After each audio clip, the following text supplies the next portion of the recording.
Hello दोस्तों, आज की इस कहानी में आप सभी का स्वागत है। मेरा नाम अंकिता है और अब मेरी उम्र 21 साल है। एक सुंदर विवाहित जवान स्त्री हूँ। मेरा कद 5 फुट 5 इंच है और मेरा रंग गोरा है। मेरा जिस्म बिल्कुल संगमरमर की मूर्ति की तरह है। मेरी शादी हुए 2 साल हो गए हैं और मेरा एक बेटा है जो कि मेरी शादी के 1 साल 4 माह बाद हुआ था और अब 9 माह का है। जब वह 4 माह का था तब मेरे पति का तबादला दुबई में हो गया था। क्योंकि उनका क्षेत्र इंटरनेशनल था, इसलिए वह परिवार को अपने साथ नहीं ले जा सकते थे। उन्हें हर 12 माह के बाद 1 माह के लिए भारत आने की इजाज़त थी। विदेश जाना उनकी मजबूरी थी, इसलिए मुझे और मेरे 4 माह के बेटे को अकेला छोड़ गए थे।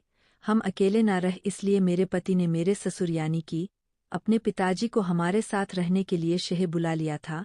मेरे ससुर जब हमारे साथ रहने के लिए आए तब उनकी उम्र 46 साल की थी।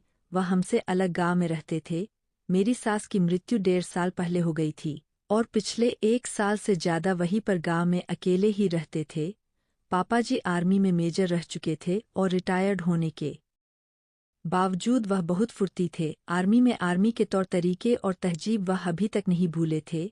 गांव में रहने और खेतीबाड़ी करते तथा गांव के शुद्ध वातावरण के कारण उनका शरीर बहुत ही गठीला था और इस आयु में भी वह एकदम 30 साल के जवान लगते थे।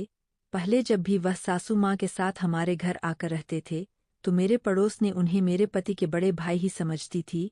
पति के जाने के बाद पिछले 7 माह से वह हमारे साथ ही रह रहे थे। पढ़े लिखे होने के कारण उनका उठना बैठना और पहनावा भी शहरवासियों जैसा है, इसीलिए मेरे साथ घर में बहुत जल्दी एडजस्ट हो गए थे। घर के काम और बच्चों की देखभाल में मेरा हाथ बटा देते थे।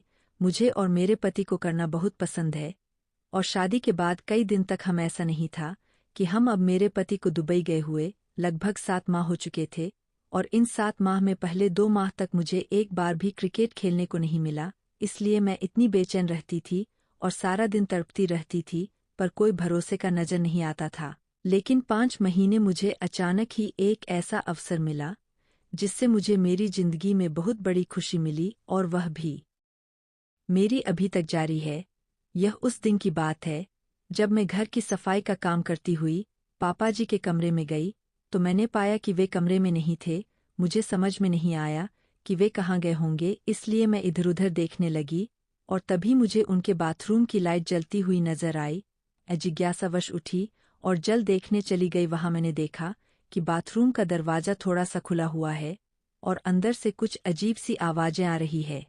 मैं सुनकर घबरा गई और सोचा कि शायद पापा जी की तबीयत ठीक नहीं है या वह किसी तकलीफ में है।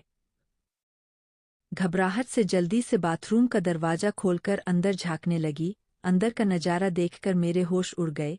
पापा जी अपने महाराज की बड़ी तसल्ली से मालिश कर रहे थे।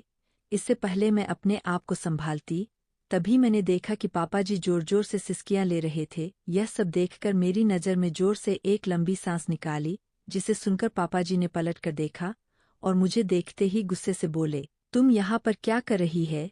उनके गुस्से से भरी आवाज सुनकर मैं डर गई और बिना आवाज दिए वहां से भाग गई। इस घटना के 2 घंटे बाद मैं तो उनके सामने भी नहीं गई, लेकिन दोपहर का खाना बनाने के समय बेटा तंग कर रहा था तो मुझे मजबूर होकर उसे उनके दोनों के लिए जाना पड़ा। तब बिल्कुल भी पापा सामान्य तरीके से पेश आए। इससे मेरी जान में जान आई और मैं भी उनके सामने आने जाने लगी तथा सामान्य तरीके से व्यवहार करने लगी। लेकिन उस घटना के बाद अगले दिन भी मैं उस नज़ारे के बारे में सोचती रही। अगले दिन रात को सोने के समय मेरा बेटा बहुत रोने लगा। जब वह चुप नहीं हुआ तो मैं उसे पापा जी के कमरे में ले गई और उन्हें देकर उनसे चुप करवाने का आग्रह किया। पापा जी ने गोद में लिया और मुझे तेल लाने को कहा। मैंने उन्हें तेल लाकर दिया तो उन्हें मेरे बेटे के पेट पर तेल मलना शुरू कर दिया। कुछ ही देर में बेटा चुप होकर उनकी गोदी में सो गया। पोते को दादा के पास छोड़कर अपने कपड़े बदलने चली गई। तभी मेरे दिमाग में योजना आई कि अगर मैं पापा जी को अपनी झलक दिखला दूं तो शायद कुछ बात बन जाए। अपने सारे कपड़े चेंज करके अपने गुलाबी रंग का पारदर्शी सा नाइट सूट गाउन पहना, फिर बेटे को पापा जी के कमरे में लेने के लिए गई। पापा जी ने मुझे उन कपड़ों में देखा और एक टक देख ही रहे थे। उनकी आंखों की चमक बता रही थी कि वह मेरे बिछाए हुए जाल में फंस जाएंगे। मुझे सिर्फ कुछ इंतज़ार करना पड़ेगा। जब मैंने पापाजी से बेटे को लेने के लिए हाथ बढ़ाया तो वह उन्हें देखते ही एकदम स्थिर हो गए। मैंने कहा, पापाजी यह सो गया है, लाए मैं इसको बिस्तर पर सुला दूं। तब हड़बड़ा कर उन्होंने कहा, यह अभी अभी सोया है, कच्ची नींद में है, इसीलिए इसे भी यही रहने दूं। मैं हाँ करती हुई अपने कमरे में चली गई।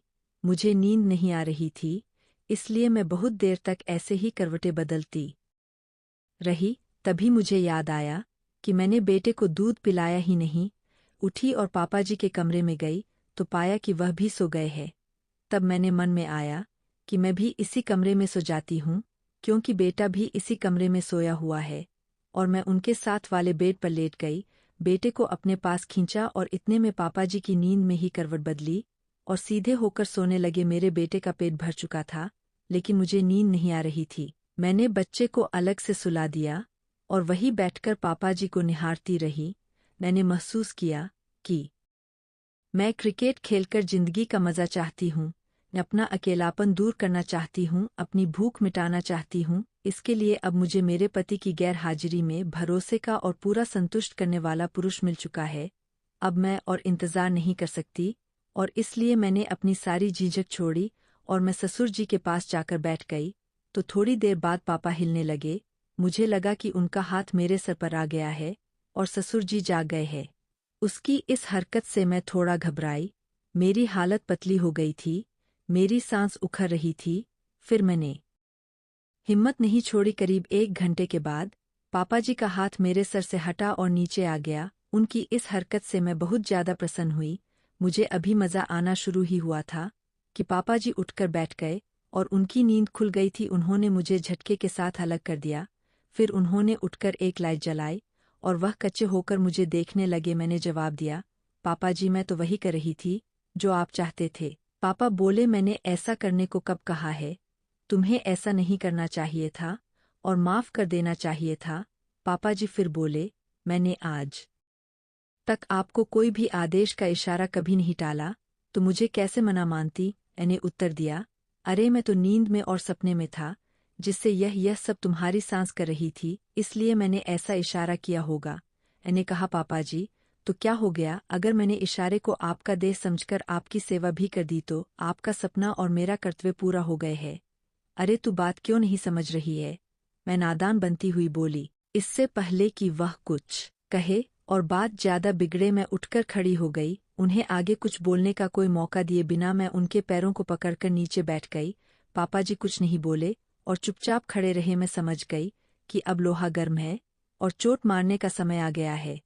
बस दोस्तों, मेरा ससुर अब निकल चुका था। उसके बाद बिना कुछ सोचे समझे मेरे ससुर मेरे साथ मस्त वाला क्रिकेट का खेल खेलने लगा। मेरे ससुर ने मेरे साथ लगभग 2 से 3 घंटे तक मस्त वाला क्रिकेट का खेल खेला। उन्होंने मेरे साथ मेरे पति से भी अच्छा क्रिकेट का खेल खेला था। उन्होंने मुझे इतने दिनों में बहुत संतुष्ट कर दिया था और अभी यह खेल रोज चलता है।